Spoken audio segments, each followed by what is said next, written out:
नमस्कार मंडळी. तर हे आहेत काळे तीळ. तर आमच्या भागात म्हणजे माझ्या माहेरी कोकणामध्ये ह्यांना काळे तीळ बोलतात आणि माझ्या सासरी म्हणजे नगरला याला खुरसणी बोलतात. तर याची ना आपण चटणी बनवूया, कारण ना आम्ही लहान असताना आमच्या आजीने याची शेती करायची आणि आमच्याकडे याची चटणी बनवून ठेवतात. तर पहिल्यांदा काय करायचं, तीळ ना मस्तपैकी भाजून घ्यायचे. मग त्याच्यामध्ये लसूण, आमचा घरगुती मसाला आणि मीठ हे सगळं ना वाटून घ्यायचं.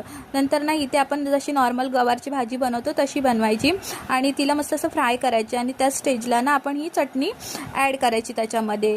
तर भाज्या कोणत्याही ह्याच्यामध्ये बनवू शकता, जशी फरसबी, फणसाची भाजी, ज्या फळभाज्या असतात त्याच्यामध्ये ही चटणी ॲड करायची. फारच छान लागते आणि आमच्याकडे कोकणात अशी ही भाजी म्हणजे ही अशी चटणी बनवून ठेवतात आणि भाजीमध्ये ॲड करतात. तर चला, तर माझे चॅनल नवीन आहे तर प्लीज तुम्ही सबस्क्राईब करा, मला सपोर्ट करा आणि कशी झाली माझी भाजी ते मला कमेंट करून सांगा आणि काही चूक झाली असेल तर सॉरी. बाय.